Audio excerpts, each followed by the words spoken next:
Okay, तो video शुरू करने से पहले मैं एक चीज़ क्लियर कर देना चाहता हूँ कि इस वीडियो में किसी भी तरीके का कोई भी मटेरियल नहीं यूज़ किया गया है जिससे कि तुम्हारा अटेंशन ग्रैब किया जा सके। ये वीडियो बहुत ही सिंपल है, बहुत ही साधारण है। अगर तुम्हें इस वीडियो को लास्ट तक देखना है तो तुम अपने दम पे ही देखना। और अगर तुम एक ऐसे बंदे हो जिसे हर 3 सेकंड पर कुछ ना कुछ स्क्रीन पर पॉपअप चाहिए या फिर कुछ ना कुछ चेंज हो, तुम अगर इस टाइप के बंदे हो तो तुम इस वीडियो को यहीं छोड़ सकते हो, क्योंकि ये वैसा वीडियो नहीं है। ओके, वीडियो की तरफ बढ़ते हैं। सेल्फ इम्प्रूवमेंट ये एक ऐसा निश है जो कि पिछले कुछ दिनों में क्या, पिछले कुछ सालों में बहुत तेज़ी से बढ़ा है। मतलब लोग वीडियोस तो बना ही रहे हैं लेकिन कंज्यूम भी उसी तरीके से कर रहे हैं। इसका जो कंजप्शन रेट है वो बहुत ज़्यादा बढ़ गया है। और मैं सच बताऊं तो कुछ लोग ऐसे भी हैं, कुछ लोग क्या, बहुत से ऐसे लोग हैं जो कि बहुत एडिक्टेड हैं। हर दिन वीडियो देख रहे हैं, एक के बाद एक देखे जा रहे हैं, लगातार देखे जा रहे हैं, बट उन्हें भी ये चीज़ पता भी नहीं है कि वो एडिक्टेड है। और मैं सच बताऊं तो मैं खुद इस साल की शुरुआत में मैं खुद ये चीज़ सोचा था कि मैं हर दिन एक नई वीडियो देखूंगा और उसमें से एक मतलब कुछ नई चीज़ें सीखूंगा और उसे अपने लाइफ में इम्प्लीमेंट करूंगा। बट होता कुछ और है। इस चीज़ को मुझे बहुत ही जल्दी रोकना पड़ा। इसके पीछे कुछ रीज़न्स हैं जो कि मैं आगे शेयर करूंगा।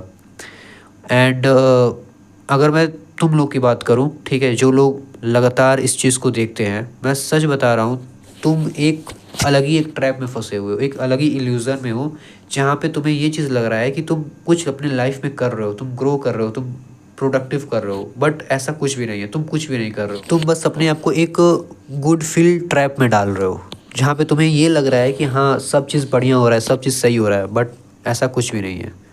बाय द वे रीजंस की तरफ बढ़ते हैं कि मैंने क्यों छोड़ दिया और तुम्हें भी क्यों छोड़ देना चाहिए अगर तुम कुछ ज़्यादा ही कंज्यूम कर रहे हो। Reason number 1, information overloads leads to paralysis. अब देखो यार, इसमें क्या होता है ना, मतलब कि पैरालिसिस से तुम्हें ये लग रहा होगा कि क्या हम पैरालाइज हो जाएंगे, ऐसा कुछ। तो हाँ, कुछ ऐसा ही तुम समझ सकते हो। एक होता है, एक टर्म होता है एनालिसिस पैरालिसिस। इसमें क्या होता है ना, मतलब ये एक ऐसा स्टेट है जहाँ पर तुम अपना ज़्यादातर टाइम सोचने में ही निकाल देते हो कुछ करने के बजाय। तो तुमने 10 तरह के ऐसे जिम गुरुज को फॉलो कर रखा है, ठीक है। अब टाइम आता है तुम्हारे एक्सरसाइज का, वर्कआउट करने का टाइम आता है, तुमने 10 तरह के लोगों को फॉलो कर रखा है, 10 तरह के दिमाग होंगे, 10 तरह की बातें वो लोग करेंगे। कोई कहेगा कि ये एक्सरसाइज पहले करो, कोई कहेगा ये एक्सरसाइज पहले करो, तो कोई कहेगा कि ये प्री वर्कआउट मील लो, कोई कहेगा ये लो। तुम कंफ्यूज हो गए, कुछ ज़्यादा ही इन्फॉर्मेशन ले लिए और जिसकी वजह से तुमने अपना पूरा टाइम सोचने में निकाल दिया कुछ करने के बजाय। तुमने अपने सराउंडिंग में ऐसे लोगों को भी देखा होगा जो बहुत से इन्फॉर्मेशन रखते हैं, बहुत ज़्यादा इन्फॉर्मेशन रखते हैं, बहुत ज़्यादा डाटा रखते हैं, उनके पास बहुत नॉलेज होती है। बट देखो यार, मैं सच बता रहा हूँ, ऐसे नॉलेज, ऐसे इन्फॉर्मेशन का कोई मतलब नहीं बनता है अगर वो अपने लाइफ में उस चीज़ को इम्प्लीमेंट नहीं कर रहे हैं। तो वो बस एक जगह स्टक हैं और कुछ नहीं है। ये सब चीज़ें बहुत ही डिबीन हो जाती हैं जब तुम इस चीज़ को यूटिलाइज़ नहीं कर रहे होते, अपने नॉलेज को यूटिलाइज़ नहीं कर रहे होते, एक सही चीज़ जगह नहीं लगा रहे होते हो। तो देखो, life is all about growth, और जो ग्रोथ होता है वो कंसिस्टेंट एक्शन से होता है, ना कि सिर्फ नॉलेज रखने से। Point number 2, it can be form of escapism. अब देखो, इस पॉइंट को मुझे नहीं लगता है कि समझाने की ज़रूरत है, तुम खुद समझ गए होगे। अगर नहीं तो मैं थोड़ा कुछ समझाने की कोशिश करता हूँ। देखो, होता ये है कि बहुत से लोगों के लाइफ में जब प्रॉब्लम्स आती हैं तो वो उन्हें फेस करने के बजाय वो क्या करते हैं, वो यूट्यूब पे जाते हैं, अपने गुरुज़ के पास जाएंगे और उनकी कुछ वीडियोस देखेंगे, और उस प्रॉब्लम से डील करने के बजाय वो वीडियोस देखेंगे, मोटिवेट हो जाएंगे और फिर दोबारा अपने लाइफ में आएंगे, फिर से उस प्रॉब्लम को फेस करेंगे, बट उनसे नहीं हो पाएगा। क्यों? क्योंकि उनकी तो आदत हो गई है ना कि बार बार जाके यूट्यूब पे सर्च करने की। उन्होंने तो कभी ये चीज़ सीखा ही नहीं कि कैसे डील करना है उस चीज़ से, तो वो फिर से वो वापस जाएंगे और वो इसी तरीके से एक लूप में फंस जाते हैं। एक तरीके से कहने का मतलब ये है कि डील करने के बजाय वो उस चीज़ से भाग जाते हैं, स्किप कर जाते हैं। Point number 3, it creates never good enough mentality.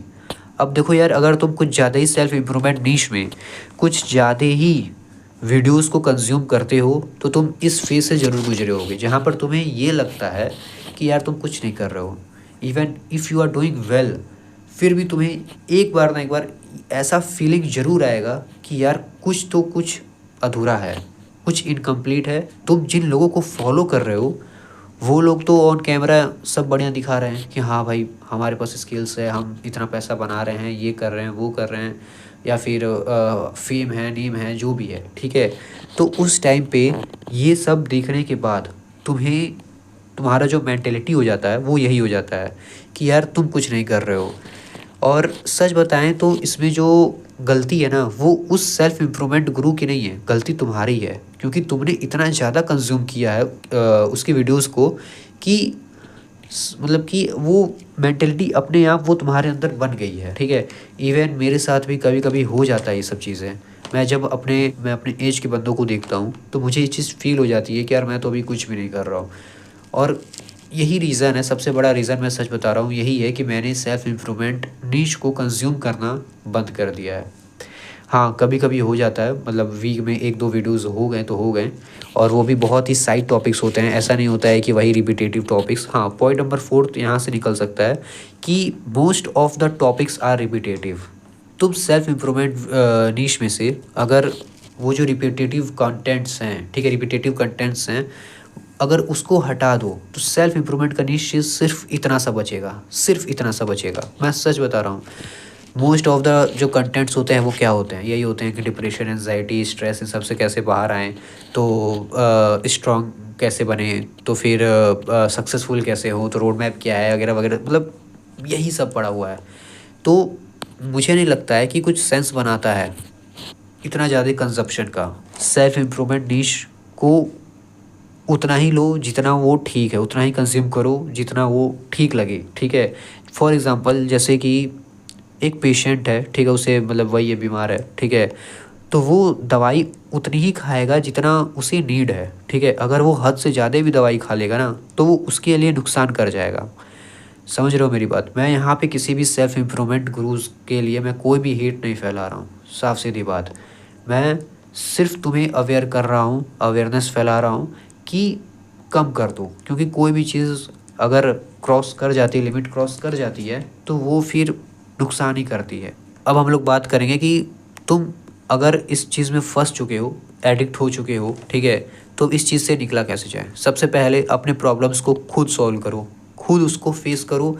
कोई ज़रूरत नहीं है किसी के पास जाने की, अपने दिमाग से समझो, ठीक है, अपने दिल की सुनो, और जो समझ आता है वो करो।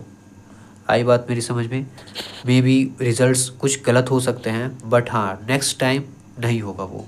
इस बार अगर गलत हो गया तो उससे सीखना और नेक्स्ट टाइम सही करने की कोशिश करना।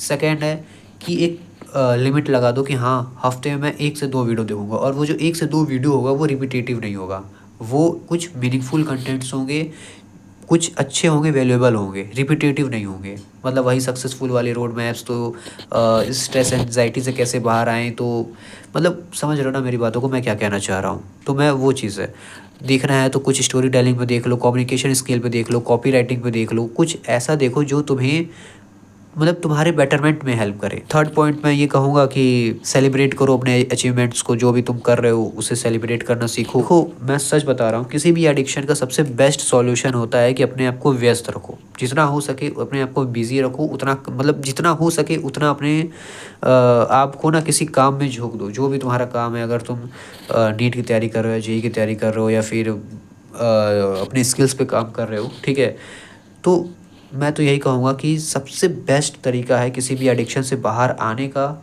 वो है अपने आप को व्यस्त रखो और काम करो, सिर्फ काम करो। बाय द वे मैं इस वीडियो को आज से 4 महीने पहले मैं बनाने वाला था, मैं सच बता रहा हूँ। इस वीडियो की जो स्क्रिप्टिंग थी ना वो आज से 4 महीना पहले हो चुकी थी। अगर तुम्हें विश्वास नहीं हो रहा है तो यहाँ पे स्क्रिप्ट पड़ा हुआ है, तुम ये देख सकते हो।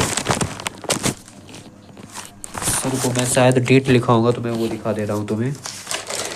मतलब मैं तुम्हें सिर्फ ये बताना चाह रहा हूँ कि इस वीडियो की जो स्क्रिप्टिंग है ना वो आज से 4 महीना पहले हो गई। ओके, तो आज के लिए सिर्फ इतना ही, मिलते हैं अगले वीडियो में, तब तक के लिए स्टे स्ट्रॉन्ग।